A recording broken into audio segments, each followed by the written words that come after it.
Jangan lupa subscribe YouTube channel Metro TV News dan jangan lupa nyalakan notifikasinya. Selamat pagi pemirsa, di tengah pandemi dan dampaknya yang belum juga menunjukkan tanda berakhir, rakyat disuguhkan sebuah atraksi politik melalui sejumlah baliho politik yang mulai menyesaki ruang publik. Rakyat yang sedang menderita diterpa COVID-19 dijadikan objek akrobat pencitraan yang tidak sedap dari para politikus. Pemirsa, inilah editorial Media Indonesia edisi hari ini Jumat 13 Agustus 2021 dengan tema Sentimen Negatif Baliho Politik bersama saya Leonard Samosir.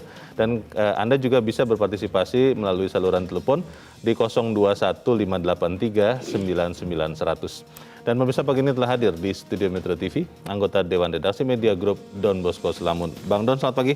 Selamat pagi, Leo. Sehat-sehat, Bang? Sehat, Leo. Saya tadi datang ke sini mencari-cari baliho Bang Don, belum ada ini kelihatannya. Baliho saya sudah pasti tidak ada. Itu seperti kata Leo tadi itu tidak sedap. Tidak sedap. Oke, kita akan bicarakan yang kurang sedap itu, tapi sebelumnya kita lihat dulu ada beberapa berita yang menjadi perhatian media Indonesia. Yang pertama, ini terkait dengan COVID, Bang Don. Headline media, atasi dengan isolasi terpusat. Ini maksudnya isolasi mandiri masih boleh atau bagaimana, Bang? Ya, rasanya tetap boleh. Masih bisa. Tapi kan persoalannya adalah bahwa isolasi mandiri ini banyak orang yang tidak punya tempat yang layak. Satu. Kedua, mendisiplinkan ketika orang sedang isolasi mandiri itu juga susah. Kan kita banyak mendengar cerita bahwa ada orang isoman tapi masih pergi ke pasar. Ada orang isoman masih bisa jalan kemana-mana gitu. Dan itu susah sekali ditertibkan. Tetapi yang jelas, yang paling jelek adalah orang isoman lalu kemudian terlambat ke rumah sakit. Lalu kemudian akhirnya menimbulkan korban jiwa gitu. Kehilangan nyawa. Dan saya rasa adalah sebuah keharusan untuk kemudian mengurangi isoman ini. Mumpung rumah sakit lagi longgar, lalu kemudian ada kelompok yang bekerja untuk kemudian mengantar mereka atau mengambil mereka untuk masuk ke isolasi terpusat atau isolasi terpadu. Oke, diharapkan dengan demikian kemudian penanganan lebih baik dan korban meninggal diminimalkan. Tidak ada satupun, mungkin tidak banyak orang yang tahu secara baku bagaimana isoman yang benar. Gitu. Dan itu jangan dibiarkan. Gitu. Oke, kita harapkan isolasi terpadu atau terpusat ini bisa efektif untuk menekan COVID. Kita tinggalkan itu, kita ke berita selanjutnya. Penghargaan Bintang Mahaputra Adi Pradana untuk Artijo Alkostar. Ini sesuai dengan selama ini kita mengenal almarhum Artijo, Bang. Betul. Tapi apa yang bisa dikatakan tentang Bintang Mahaputra Adi Pradana untuk almarhum Artijo ini, Bang Don? Iya, Leo, kebetulan tahun 80-an dan 90-an saya sering ketemu beliau dan tahun 2018 tahun 2015 saya pernah menginterview beliau ketika di Hakim Agung. Gitu. Dan yang kita kenal dari seorang Artijo ini adalah seorang hakim yang sangat sederhana. Dan sederhana sejak menjadi aktivis LSM, sejak di LBH. Kedua, nafasnya itu seperti dari pagi ke pagi itu seperti soal keadilan. Keresahannya, kerisauannya. Dan saya kira adalah sebuah pilihan yang tepat ketika kemudian pemerintah memberikan Bintang Mahaputra. Banyak kritik terhadap Artijo. Misalnya kenapa tiba-tiba atau seperti tidak perlu lihat kiri kanan apa segala macam, pokoknya koruptor dihukum berat. Saya pernah nanya itu ketika mewawancarai beliau di Mahkamah Agung. Dia bilang mereka itu mengisap darah rakyat. Dan itu layak dihukum seperti itu. Lalu kemudian saya bilang, orang lalu takut loh membawa perkaranya ke Mahkamah Agung selama Anda ada di sini. Saya tunggu. Saya tunggu aja. Saya tunggu dan palu saya akan saya ketok keras pada para koruptor. Jadi memang seperti Dewi Keadilan itu ya, Bang ya, yang matanya ditutup dia tidak pandang bulu begitu ya. Dewi Keadilan matanya ditutup lalu kemudian ketok tidak pandang bulu. Semoga ini menunjukkan bahwa memang bangsa ini menghargai orang-orang yang menegakkan keadilan. Kita tinggalkan berita itu, kita ke berita selanjutnya di halaman 2, halaman dalam di harian Anda, pemirsa. 15 daerah serap APBD di atas rata nasional. Nah, ini menarik, Bang, karena sering terdengarnya justru sebaliknya bahwa serapan anggaran khususnya di daerah rendah. Ini apa kuncinya kemudian 15 daerah ini bisa menyerap APBD di atas rata-rata nasional, Bang? Iya, Leo, ini menarik ya kalau kita lihat ya, di atas rata-rata nasional itu di atas 40%. Artinya yang di rata-rata nasional itu di bawah itu gitu. Dan sekarang sudah bulan Agustus. Jadi kalau kita lihat makna dari penyerapan ini adalah soal aktivitas di daerah. Kalau itu berarti kalau dia menyerap anggaran itu berarti banyak aktivitasnya. Apakah aktivitas yang berkaitan dengan penanganan COVID, atau apakah aktivitas berkaitan dengan pembangunan, atau mungkin anggaran rutin gitu yang kemudian dipakai gitu. Dan kita lihat sejumlah tempat yang biasanya secara tradisional punya kinerja bagus, itu serapannya itu bagus gitu. Cuman memang selalu dibilang bahwa sekarang kepala daerah itu takut KPK, takut ini untuk kemudian membelanjakan secara ceroboh. Menurut saya sih, kalau sistemnya bagus, ya nggak perlu ada ketakutan seperti itu kalau tidak ada niat-niat jelek. Gitu. Ya kalau perlu ya diajak juga petugas KPK-nya pada saat pencairan anggaran itu kan. Kita puji dan kita harap semua daerah yang lain, bukan hanya 15 daerah ya, harusnya 34 provinsi dan kabupaten kota, itu dia harusnya mengikuti juga. Kita tinggalkan berita itu, kita ke halaman 14 kali ini pemirsa. Buka halaman terdepan koran Anda dan ambil bagian besarnya. Ini ada berita terkait dengan WHO yang menguji coba 3 obat. Ini maksudnya obat COVID ya Bang Doni? Iya, ini obat COVID. Dan saya kira ini berita yang kita tunggu kan. Obat-obatan yang bisa menyelesaikan atau menyembuhkan kita dari COVID. Virus susah dihilangkan, tapi kalau kita sudah temukan atau menemukan obatnya, mungkin kita akan atau masyarakat akan segera tertolong. Maksudnya ini obat tunggal atau bagaimana Bang? Kan selama ini juga yang terkena COVID diberikan banyak obat. Oh iya, saya kira tidak ada obat tunggal juga kan, karena kemudian mungkin ada obat tunggal tapi ada begitu banyak merek. Kalau kita disebut di sini kan ada namanya Artesunat, Imatinib, susah juga kita pakai istilah Infliximab. Jadi ini nama-nama yang kita sudah tidak paham, tentu mereka yang farmasi tahu persis. Tapi poin kita adalah bahwa uji coba ini langkah lebih maju gitu. Dari cara kita menangani COVID gitu. Baik, langkah maju untuk menangani COVID kita doakan supaya berhasil, tapi tetap itu jangan kemudian membuat kita jadi lengah ya Bang. Tetap pakai masker, ini tetap belum jaga apa-apa, protokol. masih jauh. Itu dia. Langkah maju itu yang menurut beberapa orang adalah motif dibalik apa yang akan kita bahas dalam editorial Bang Don dan pemirsa. Sentimen negatif baliho politik. Teman saya di bagian marketing bilang, sebenarnya ini langkah yang biasa-biasa saja, Leo. Kenapa? Karena ini untuk menancapkan tetap brand awareness dari orang-orang yang memasang baliho itu, supaya nanti 2024 mereka tidak terlalu susah lagi untuk mengangkatnya. Bagaimana Bang Don? Iya Leo, saya kira para ahli marketing politik punya jawaban yang jelas tentang itu ya. Saya kebetulan bukan ahli marketing politik, tapi kalau kita lihat faktanya adalah berbagai survei memperlihatkan baik Carta Politika, DNIJA, SMRC, dan beberapa lagi. Ini pemasangan baliho ini justru counterproduktif. Justru tidak memperlihatkan. Misalnya kita sebut Mbak Puan paling banyak memasang baliho. Kemudian Ketua Umum Golkar Pak Erlangga Hartarto paling banyak memasang baliho. Tapi dari berbagai survei memperlihatkan itu masih 1%. Artinya masih masuk kelompok mungkin 10 besar, tapi itu di 9 ke 10 atau 7 ke 10 masih tetap jauh di bawah Prabowo, di bawah Ganjar, di bawah Anies, di bawah Ridwan dan seterusnya. Artinya kalau lihat seperti ini, makanya judulnya kan apa tadi, sentimen negatif baliho politik. Tidak memperlihatkan bahwa itu efektif. Mungkin ini salah tempat atau salah waktu. Tetapi tadi kamu bilang kan, ini soal marketing politik untuk diingat. Gitu kira-kira ya. Dan katanya begini Bang, itu secara langsung adalah memberdayakan UKM, karena kemudian ada proyek di tengah COVID untuk membuat baliho, dan itu menghidupkan UKM-UKM yang membuat, katanya begitu Bang. Tapi kan tidak seberapa itu loh. Coba bayangkan kalau kita lihat, satu baliho satu bulan itu 15 juta sampai 20 juta. Bayangkan kalau itu 50 ribuan dari partai politik. Uang 1 juta sangat berarti di saat-saat banyak orang PHK, banyak orang. Artinya kalau kita lihat seperti itu, ya ini soal pilihan etis mana yang lebih baik dibuat di saat-saat susah seperti ini. Kita akan bahas itu ya Bang Don, dan pemirsa inilah editorial Media Indonesia untuk hari ini Jumat 13 Agustus 2021, sentimen negatif baliho politik.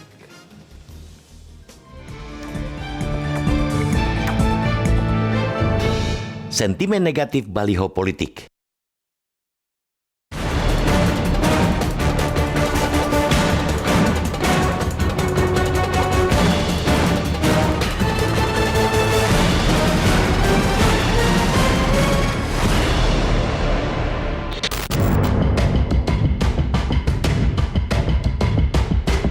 Pandemi COVID-19 belum ada tanda-tanda berakhir. Virus corona masih rajin menebar maut, tapi para politisi malah asyik memoles diri melalui baliho yang mulai menyesaki ruang publik.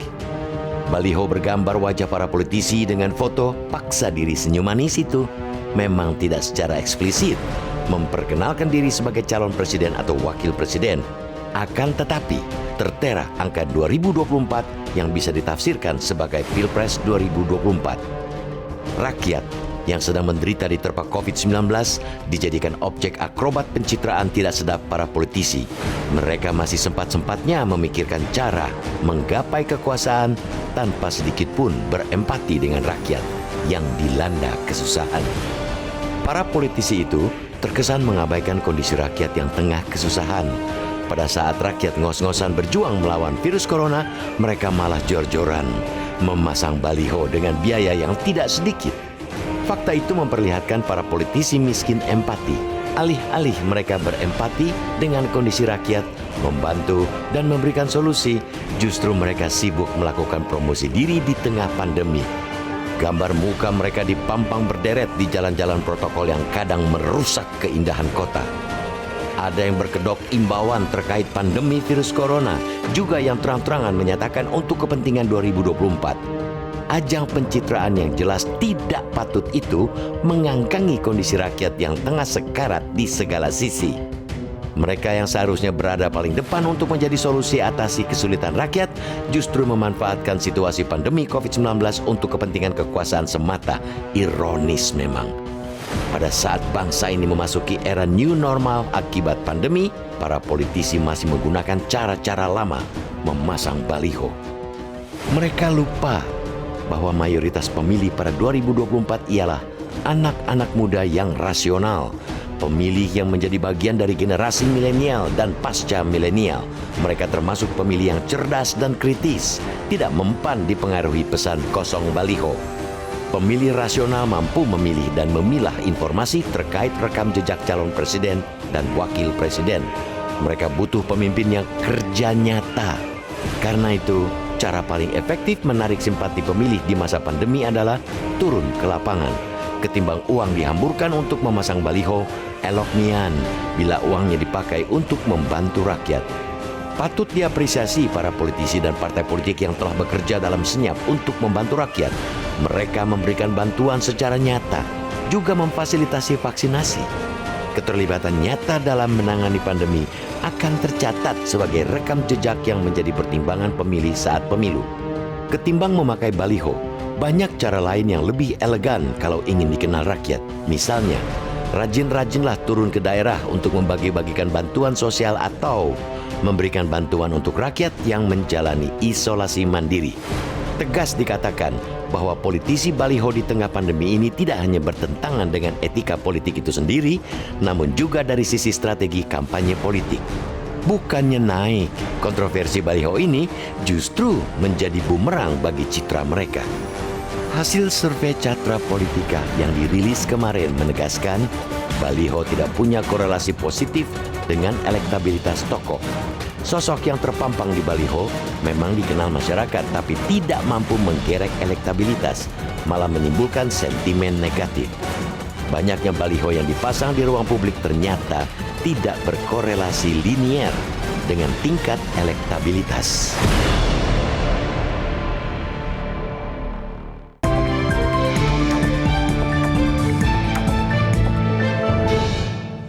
Anda bisa ikut menyatakan pendapat Anda di bagian berikut selepas jeda. Pemirsa, untuk saat ini tetaplah bersama kami.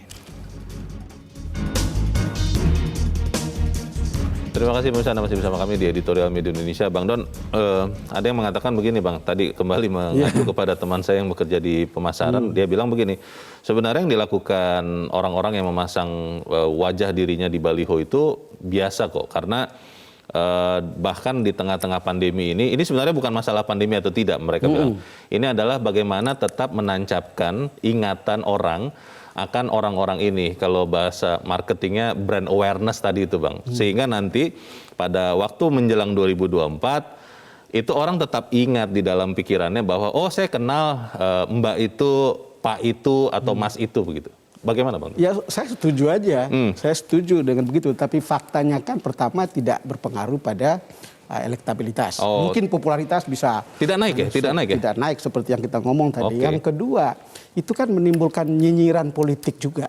Kali ini saya setuju dengan Fadlizon. Kalau kita lihat mereka yang pasang baliho atau billboard ke pelosok negeri di tengah pandemi, sebenarnya tak percaya diri. Curi start kampanye perkenalan diri pada rakyat sedang susah mencari sesuap nasi. Jangan sampai tertipu. Lalu kalau kita lihat yang lainnya lagi, ini kan masih 2024 masih jauh. Sekarang sudah mulai. Gitu. Jadi begitu banyak nyinyiran yang ada di sosial media. Tidak salah tentu. Saya kira kan para politisi juga punya rasionalitas yang kita sebut dua kerongkongan itu kan. Selalu ada alasan. Jadi kalau tadi marketer politiknya mengatakan untuk tetap diingat, tapi para politisi kalau kita baca atau kalau kita dengar, ya ini biasa saja gitu. Ada yang mengatakan begini Bang, kalau membaca pemberitaan bahwa sebetulnya ini bukan arahan dari parpol, bukan arahan dari Dewan Pengurus Pusat, tapi ini adalah permintaan dari bawah katanya begitu. Ini bottom up katanya, konstituen yang minta. Ya. Itu bagaimana Bang? Itu yang saya bilang tadi, rasionalitas politiknya ada. Tapi double kerongkongan tadi itu, satu kerongkongan untuk mengatakan kebenaran, satu untuk mengatakan kebohongan. Sayangnya ketika kita berhadapan dengan para politisi, kita tidak tahu. Ketika dia ngomong tuh suara itu lewat kerongkongan. Jadi ada saja rasionalitasnya. Cuman kembali lagi, kan di masa seperti ini kan banyak yang susah. Tadi kita sudah bicara satu baliho aja 15 sampai 20 juta untuk 1 bulan. 1 tahun itu 150 juta sampai 200 juta. Bahkan mungkin kalau di tempat yang paling bagus itu miliaran. Betul. Coba dibayangkan dalam situasi seperti sekarang, ketika orang merasa uang 100.000 itu punya arti. Uang 500.000 apalagi, uang 1 juta apalagi, uang 2 juta, 3 juta apalagi gitu. Hal-hal seperti itu kan membuat kita berpikir, ini sih seperti tidak ada empati dengan situasi yang ada sekarang. Ini kok seperti situasinya begini, kemudian yang dipersembahkan atau yang di-deliver pesan-pesan politik seperti ini. Tentu saja ada tujuan politik yang kita bisa mengerti gitu. Kita bisa mengerti, tetapi jangan lupa ya, ingatan orang mungkin ada yang ingatannya panjang, ada yang ingatannya pendek. Pada satu saat dia bilang, dulu ketika saya susah, Anda tertawa-tawa lewat baliho, lalu kemudian Anda sekarang minta suara saya gitu. Saya merasa Anda tidak berempati dengan saya. Mungkin bisa seperti itu. Kan. Bang, tapi ini kan kembali lagi memperlihatkan kepada kita bahwa kelihatannya cara-cara atau strategi politik ya masih konvensional. Dari tahun ke tahun, dari pemilu ke pemilu, kita melihat ya masih cara seperti inilah. Kita pasang baliho, pasang spanduk, pasang selebaran di mana-mana. Berarti memang kualitas demokrasi kita ya masih di sini-sini saja? Ya kan orang mengatakan sekarang sudah banyak media baru kan. Kalau masih ada di situ ya mungkin memang masih cukup banyak ya. Karena orang lalu lalang kan bisa lihat gitu. Kan orang karena catchy gitu lalu orang lihat gitu. Padahal orang tahu bahwa you punya track record itu bisa dilihat lewat sosmed. You bisa campaign juga lewat situ gitu. Tapi intinya begini Leo. Ketika orang mengkritik penampilan atau pemunculan seperti ini. Orang bicara sebagai orang atau pimpinan parpol. Anda kan punya grassroots. Dan ketika Anda punya grassroots ini kan bisa dimintai bantuan untuk membantu pemerintah ketika lagi susah begini. Apa yang bisa dibantu? Bantu vaksinasi, bantu ambulans, bantu tracing dan testing, bantu alkes, bantu pengiriman logistik, dan bantu mitigasi isolasi mandiri. Kan itu kan banyak karena dia punya grassroots. Dan itu menurut saya campaign yang paling nyata, campaign yang paling efektif di saat seperti ini. Dan mudah-mudahan kalau ketika ditolong lagi susah atau lagi sakit, menurut saya ingatan orang akan panjang. Baik, kita nanti akan bicarakan lebih jauh bagaimana kita bisa berharap bahwa setelah kita bicara ini, Bang, baliho-baliho itu diubah menjadi apa yang kita harapkan tapi kita harus jeda dahulu dan bisa tetap bersama kami. Editorial Media Indonesia segera kembali. Terima kasih pemirsa, Anda masih bersama kami di Editorial Media Indonesia. Bang Don, kita mau bertanya Bang kepada pemirsa Metro TV, bagaimana mereka melihat baliho? Jangan-jangan ada yang suka malah. Kita bertanya, kita sudah terhubung dengan pemirsa Metro TV di Bekasi, Jawa Barat. Ada Pak Ondo Silitonga. Pak Ondo, selamat pagi. Selamat pagi Bung Leo, Bung Don Bosco. Selamat pagi Pak Ondo. Silakan Pak, pendapat Anda Pak. Iya, saya kira sentimen negatif, kata-kata negatif itu pantas disematkan pada politisi kita di era pandemi ini. Buktinya bukan membantu rakyat yang kesusahan, malah pamer tampang dengan baliho. Minta isoman di hotel, minta IGD rumah sakit khusus, buat seragam dengan harga fantastis, demo gara-gara uang perjalanan dinas tidak cair, adu jotos. Ini malu-malu kodok ini, bukan malu-malu kucing. Kodok itu kalau malu didekatin loncat dia. Ini malu-malu kodok. Mereka tidak berani mengatakan ini untuk 2024. Pemasangan baliho alasannya sudah direncanakan sejak 2019. Lalu bila ada rasa empati, tak ada rencana yang tak bisa dirubah kalau mereka punya empati. Pemasangan baliho menurut saya ini pengiklanan barang yang belum jadi atau belum layak jual. Ibarat kue bolu, ini kue bantet yang dijual gitu loh. Menurut saya ini jadi bumerang di mata orang-orang cerdas dan di mata orang-orang milenial. Baiknya dana baliho digunakan mereka untuk mengambil hati rakyat. Yang penting seperti menggunakan serangan fajar bansos atau berbuat serbuan obat-obatan atau oksigen buat rakyat. Tapi mereka sudah mati hati, tak punya rasa empati, salah makan obat kali Bung Leo. Terima kasih. Oke, terima kasih Pak Ondo Silitonga di Bekasi, Jawa Barat. Selamat pagi. Di belakang Pak Ondo ada Ibu Agustina di Pontianak, Kalimantan Barat. Bu Agustina, selamat pagi. Ya, selamat pagi Bung Leo sama Bung Don Bosco. Salam sehat ya. Salam sukses sehat, buat Bu. Metro. Bagaimana, Bu? Jadi ini bagus sekali ya, sentimen negatif baliho politik. Ini sudah jelas Pak, ini sebenarnya masyarakat ya kita bukan kita bilang kita pengamat sosial, tapi kita sebagai masyarakat mendengar, kita punya telinga, kita punya empati, kita mendengar masyarakat sudah gerah sebenarnya. Jadi sekarang Pak sudah nggak zamannya lagi ya, nggak zamannya lagi mereka pencitraan kayak gitu. Itu kalau mau jadi presiden Pak, itu sudah dari sono-sononya, dari dulu-dulunya bekerja baik. Masyarakat percaya nggak perlu pasang baliho. Itu satu. Itu tinggal orang yang mumpuni mendapat restu Tuhan, dia akan jadi presiden yang akan datang. Tapi kalau sekarang itu buat bahan ketawaan orang. Benar kata Bapak sebelumnya dan ulasan Metro TV bahwa memang ini sekarang zaman pandemi. Ya orang sedekah berlomba-lomba, bukan berbuang-buang uang gitu loh untuk pasang baliho yang bayarnya begitu banyak. Itu kan masyarakat semua bisa ngitung Pak. Jadi jangan malu-maluin deh. Saya terus terang ya, ada perempuan lah yang masang, saya sebagai perempuan saya nggak bangga loh. Jadi mau laki-laki mau perempuan sekarang yang mumpuni dan tinggal dapat restu Tuhan nanti pada saatnya jadi Presiden Republik Indonesia yang menggantikan Pak Jokowi yang sudah baik ya. Terima kasih. Terima kasih Bu. Waalaikumsalam. Terima kasih Bu Agustina di Pontianak, Kalimantan Barat. Di belakang Bu Agustina ada Pak Sukiwi di Medan, Sumatera Utara. Pak Sukiwi, selamat pagi.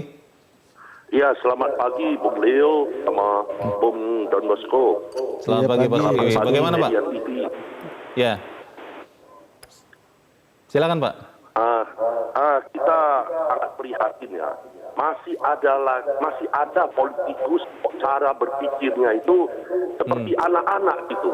Nggak tahu membaca situasi dan kondisi. Saya pikir kalau sudah tingkat politikus yang sudah tingkat nasional, harusnya cara berpikirnya itu sudah tahu situasi apa, kondisi apa sekarang ini. Sekarang kondisinya rakyat lagi menjerit, negara lagi susah. Nah, untuk apa kita memasang baliho untuk mempromosikan diri? Ini nggak waktunya. Pegang hati nuraninya. Rakyat lagi butuh makan. Pak Sukiwi. Lagi susah. Ya, Pak Sukiwi.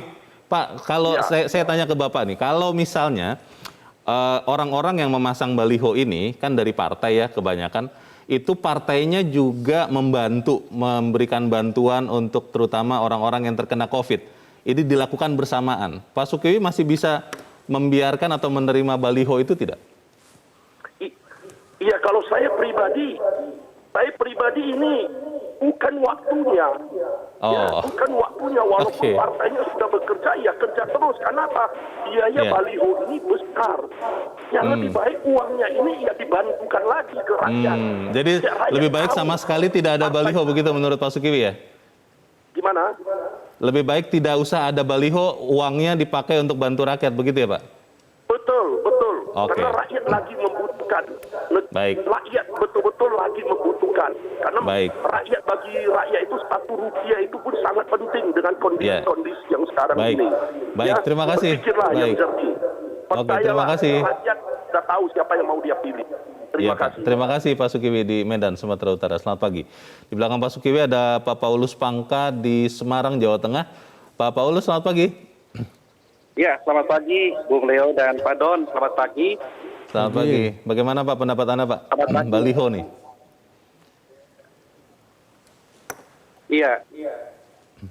Jadi silakan, setelah Pak. kita mendengar sebuah komentar daripada penelpon sebelumnya, rupanya semuanya sama ini. Jadi keyakinan masyarakat terhadap pemasangan baliho-baliho itu baik yang tidak didukung oleh partai atas pribadi sendiri masing-masing ataupun sembunyi-sembunyi. Iya. Tapi untuk kali ini orang Melayu mengatakan kurang elok. Iya Pak.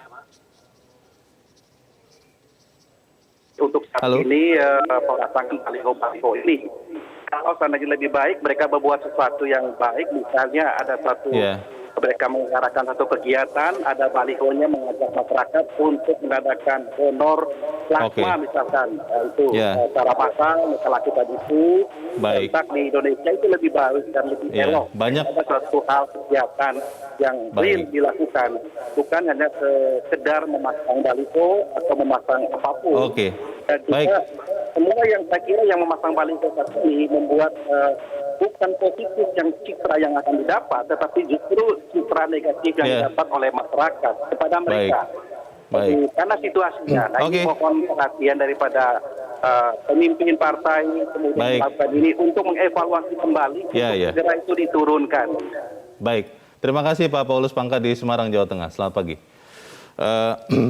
Para pemirsa ini memang kalau saya melihat Bang Don, orang yang mengerti betul apa yang terjadi. Tapi begini Bang, kembali lagi, saya ingin berpikir ke teman-teman yang memasang baliho.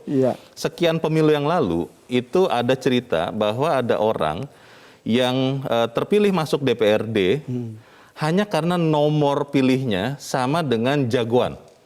Atau ada partai yang terpilih juga mendapat suara banyak hanya karena gambar logo partainya mirip sekali dengan logo partai yang jagoan. Jadi itu efeknya memang nyata Bang. Nah kalau dengan pola pikir seperti ini, berarti kan memang yang dilakukan teman-teman yang pasang baliho ini, ya benar juga Bang. Bagaimana Bang? Ya sebetulnya kan apapun kalau ini promosi, mau suka, mau tidak suka, ya orang lihat, orang nonton kan. Menarik perhatian orang. Menarik perhatian, dan itu sudah dianggap berhasil sebagai marketing politik, kan itu kira-kira ya. Cuman tadi itu kan menarik dikatakan Pak Ondo ini politisi kita ini banyak salah makan obat. Salah makan obat ya. Salah makan obat. Jadi kemudian coba dia daftarkan beberapa keanehan. Kan ada permintaan pakaian dinas, ada permintaan rumah sakit khusus, minta perlakuan khusus, lalu kemudian termasuk baliho-baliho. Ini orang salah makan obat. Itu cara berpikir kita sebagai awam ya. Tapi kembali lagi, politik itu kan punya logikanya sendiri untuk promosi seperti yang tadi Leo bilang. Tapi kalau lihat penonton, common sense kita mengatakan, makanya kenapa editorial ini mengatakan sesuatu gitu. Kita mengkritik ini, kita kritik sebagai teman lah, gitu kan. Kita mengkritik sebagai teman, ini tidak efektif. Tapi kan kata kita gitu. Tapi para politisi mengatakan, ya mau suka, mau tidak suka, tapi toh orang kenal gitu. Cuman kalau hari begini Leo, apa perlu lewat baliho? Karena pengenalan itu banyak sekali media-media baru yang tidak perlu ada di luar sana, tapi media-media baru yang lebih personal, yang kemudian bisa lebih efektif. Bang, tapi kalau seperti itu media-media itu, apakah di desa juga sudah pakai Bang? Karena kan itu juga menjadi hambatan pada saat kita harus dari rumah ini Bang. Internetnya tidak bagus, gawainya tidak bagus. Bagaimana Tentu Bang? tidak semua Leo, tapi data memperlihatkan kepada kita dari 280 juta penduduk, 170 juta diantaranya itu pengguna medsos. Pengguna media baru, 170 juta. Para politisi juga tahu bahwa dia tidak perlu mengambil semuanya. Tapi paling tidak, zaman berubah, platform berubah. Ya makanya kalau lihat baliho rada nyinyir gitu, out of date gitu ya. Tetapi ketika kita memperbincangkannya, this is something juga. Gitu. Di bagian berikut saya ingin bertanya Bang Don, apa yang kita bisa mohonkan lah ya, kita pohonkan kepada para pemasang baliho ini supaya lebih maju lah begitu ya cara berpolitiknya. Tapi kita harus jeda dahulu dan pemirsa tetap bersama kami.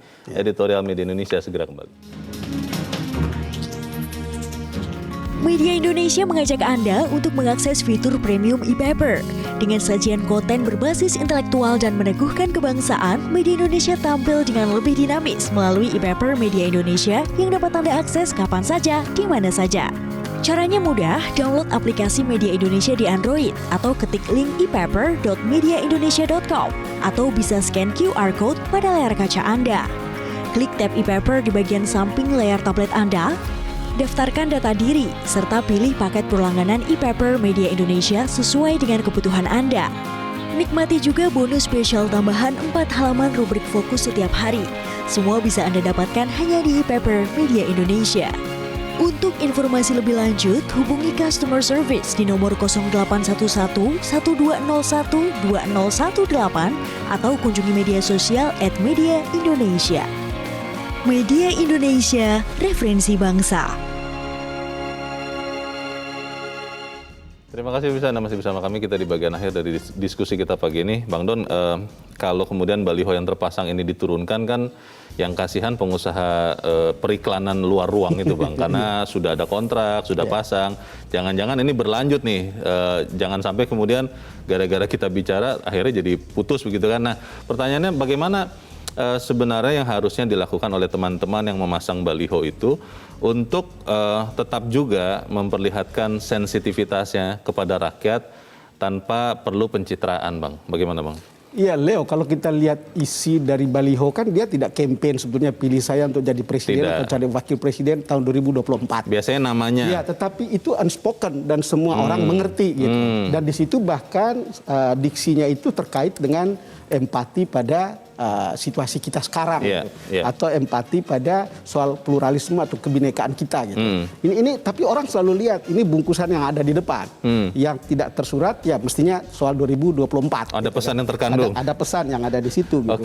Tapi poin kita kan adalah ya mana sih pilihan yang lebih baik saat ini gitu. Tadi kita bilang pilihan lebih baik uang itu dipakai untuk membantu masyarakat kita lagi kesusahan. Tadi saya bilang partai politik itu kan punya akar rumput dan mereka bisa buat sesuatu di bawah. Apakah menolong yang isoman, dan ambulans dan seterusnya mereka bisa lakukan. Vaksinasi itu. Juga, Bang? Vaksinasi bisa lakukan itu.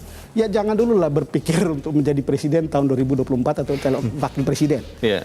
Sepanjang yang saya amati sebagai wartawan ya Leo, proses siapa yang dipilih itu sangat dialektikal ya. Kita coba membayangkan dulu ada Gus Dur, ada kemudian Ibu Mega, lalu kemudian ada seberang yang lain yang pola dan perilaku dan gayanya itu beda sekali, itu Pak SBY. Tapi setelah 10 tahun Pak SBY, kita lalu pikir, kita terlalu tenang, bukan saja tenang, tapi kita juga tidak lihat misalnya apa sih yang dibangun oleh Pak SBY? Tentu ada gitu, tapi kan tidak ada. Kita perlu orang seperti Jokowi kan gitu. Nah sekarang tahun 2024, apa sih keperluannya? Apa sih, seperti apa sih? Kalau orang butuh sustainability, kalau misalnya publik mengatakan, kita masih pingin lanjutin apa yang dikatakan oleh atau yang dibuat oleh Pak Jokowi. Model seperti itu yang dipilih. Tapi kalau dia bilang, kita mau cari yang lebih lucu deh tahun 2024. Ya bisa saja begitu. Bisa juga. Bisa, kalau kita lihat amati itu, polanya begitu. Jadi masyarakat itu punya respon terhadap situasi yang pernah dia alami, lalu kemudian mencari situasi baru yang dia inginkan untuk 5 tahun atau 10 tahun gitu. Pertanyaannya begini Bang, kalau memang kemudian sekian survei memperlihatkan bahwa ternyata tidak ada korelasi positif antara pasang baliho dengan popularitas dan elektabilitas, kok masih dipasang juga ya? Ya tentu tidak semua orang kan, tidak semua melihat bahwa ini cara yang out of date, kan gitu. Tidak semua gitu. Walaupun untuk beberapa orang atau untuk sebagian kelompok itu sudah out of date gitu. Tapi intinya adalah pesannya itu sampai. Paling tidak saya kenal, saya tahu atau banyak orang yang tahu bahwa setuju atau tidak setuju itu urusan lain. Paling protes atau tidak protes itu urusan lain. Paling tidak kita bicarakan itu di sini sekarang begitu. Kalau tidak ada baliho mungkin kita tidak bicarakan. Kenapa kita harus bicarakan? Ini karena situasinya. Tidak pada tempatnya, tidak pada waktunya. Ini mengganggu dan secara politik itu menimbulkan nyinyiran politik gitu. Dan kita kritik sebagai teman mengatakan tolong pikir ulang dah gitu kira-kira gitu. Bang, tapi begini juga Bang, ada yang mengatakan kan orang Indonesia ini ingatannya pendek Bang. Betul. Ada short memory syndrome katanya begitu. Nah, Bisa jadi ini ya sudahlah dibuat saja, tidak apa-apa. Kalau dapat menaikkan elektabilitas syukur, kalau tidak ya nggak apa-apa, kan orang Indonesia mudah lupa, mudah memaafkan. Ya, tapi kan selalu tidak ada langkah atau tidak ada tindakan politisi without reason gitu. Selalu always with the reasons. Begitu banyak reasonnya. Tapi kembali lagi kan apapun reasonnya, orang harus pikir ini butuh empati di saat-saat seperti ini. Jangan mengganggu rasa perasaan yang orang lain pikir, aduh saya butuh pertolongan. Jangan kan begitu. Kita di lingkungan yang kecil di media group aja, kita itu sudah pernah menutup dana kemanusiaan. Tetapi rasa perasaan kita mengatakan mestinya masih banyak orang mau jadi dermawan. Kita buka lagi deh dompetnya. Dan hanya dalam waktu 2 minggu itu sudah hampir 10 miliar. Can you imagine bahwa ada rasa perasaan empati begitu di publik. Nah, mestinya kita kan berpikir para politisi juga harus inline dengan rasa perasaan itu. Gitu. Yang melakukan vaksinasi, yang membentuk rumah sakit darurat, yang membantu-bantu itu kebanyakan bukan partai ya sebenarnya Bang, kalau kita lihat. Sejauh yang kita lihat, atau mungkin tidak terberitakan aja, tapi sejauh yang kita lihat, sampai sekarang seperti itu. Oke. Bang, pesan untuk teman-teman yang kemudian ya balihonya sudah terpasang Bang. Apa Bang pesan untuk saya tidak punya pesan, Leo. Tidak punya pesan. Kita tidak bisa mengajari buaya berenang. Karena ini para politisi dan jauh lebih lincah berpikirnya dari kita. Mereka punya logika sendiri. Tetapi kan hanya kita mengatakan bahwa ya sedikit berempati lah. Oke. Ngono yo ngono, ning ojo ngono, katanya begitu ya Bang ya? Orang Jawa. Katanya Bang, saya kurang paham juga, tapi kurang lebih begitu. Baik, kita harapkan para politisi benar-benar juga memperhatikan rakyatnya, jangan hanya pada saat dibutuhkan, tapi setiap saat. Begitu ya Bang Don ya? Oke Leo. Terima kasih Bang Don sudah hadir di tempat ini. Selamat pagi Bang. Selamat pagi Leo.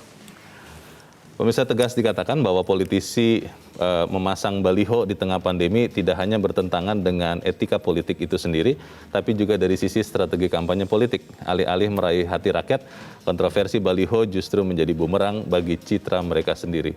Saya Leona Samosir kembali mengingatkan Anda untuk terus pakai masker Anda, cuci tangan, jangan kemana-mana kalau tidak perlu. Terima kasih Anda sudah menyaksikan.